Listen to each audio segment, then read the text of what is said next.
So I'd like to start off with, again, this is referring back to our previous interview. You mentioned that we are currently living in the new feudal system, or I guess you could call it neo-feudalism.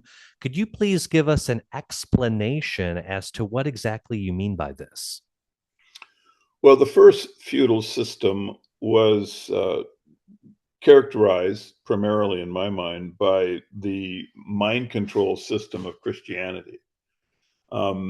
This isn't really discussed much or at all by historians, but someone who's familiar with the Flavian origins of Christianity and of Constantine's production of both the economic system of the feudal era and also the religion that was uh, basically mandated by the state during this period can see that it's quite obvious that the first feudal system was uh, really kept intact by Christianity. That was really the purpose of it, and it was basically just to keep a kind of numbing mind control on top of the serfs, another term for slave, so they wouldn't rebel.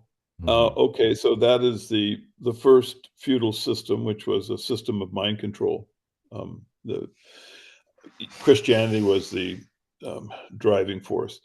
In the current feudal system, which is being established, it's more by technological narratives. Religion is no longer a powerful force, but narratives that can shape behavior so that the oligarchs get complicity um, are in play. And I would say, as an example, I mean, just take 911, Mhm. this completely inexplicable event, which created this rationale for, all of these wars in the Middle East. Um, And so, now we have things like Google and Facebook, AI. These things are all controlled by oligarchs and Mhm. can be used to shape political perspective. Mhm. I think the most powerful force in the current feudal system, it would be the Holocaust. Really? Um, I think that's has a tremendous effect on how people think and interact with their Mhm. government. And Mhm. and I think that sort of like Christianity or Shakespeare, as I analyze it, it's what is being told to us is doesn't make any sense, and they don't really seem able to have public discussions about it. They use this expression Holocaust denier Mhm. to tamp down any kind of discussion. But it's just one of many many elements that are used kind of to shape our modern mind. And um, the the most troubling is the technological advances. Particularly push technology like on Facebook, wherein knowing that they can move direction. They're able to see psychological connections that are now possible because of the way you've behaved um, on the internet up to a certain point. That I read that after like something like 10 interactions with Facebook, they have like a very good idea about what you will respond to.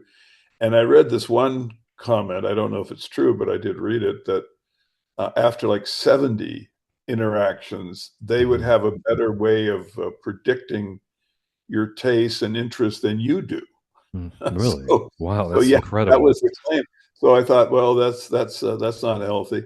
Anyway, so the second feudal system is something that I think we mentioned last time. I look at the Mhm. oligarchs as I call them a judeo-messanic cult.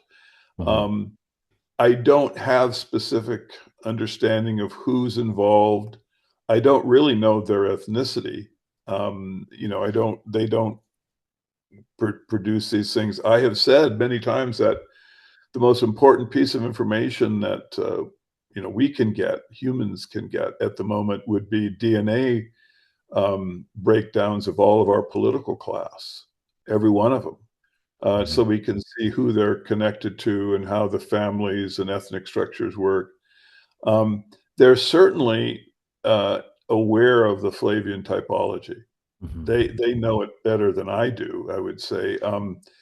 The If people are curious about this, I would suggest they look at my analysis of the Tempest, which is not behind a paywall. Just Google my name and the Mhm. Tempest, and it'll pop up.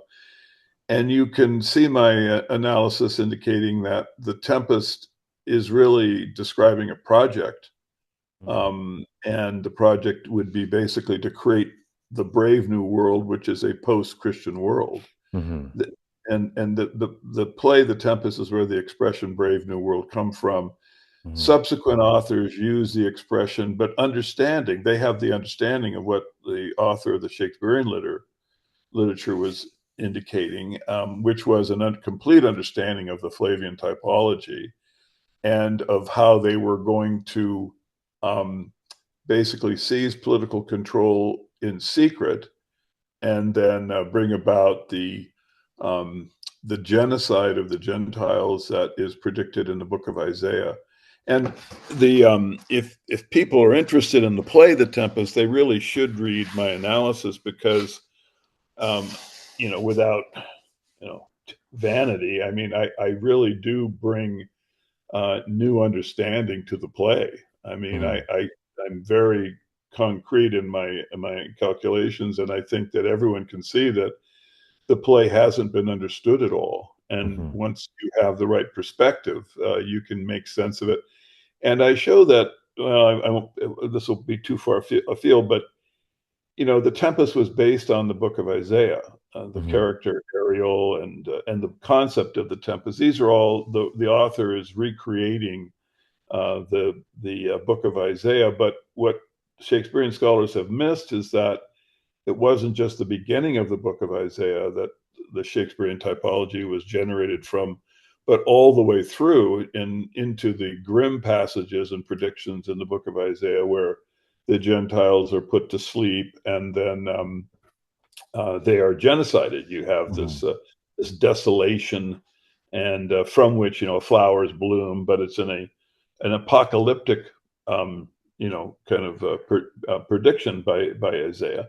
Mhm. So this is what Shakespeare is really presenting, and so this would be, I think, really important for people who are interested in our second feudal system. Mhm. I would say simply read that analysis, and you'll have a good basis to start to understand it. Okay. Excellent. Excellent answer. Thank you very much.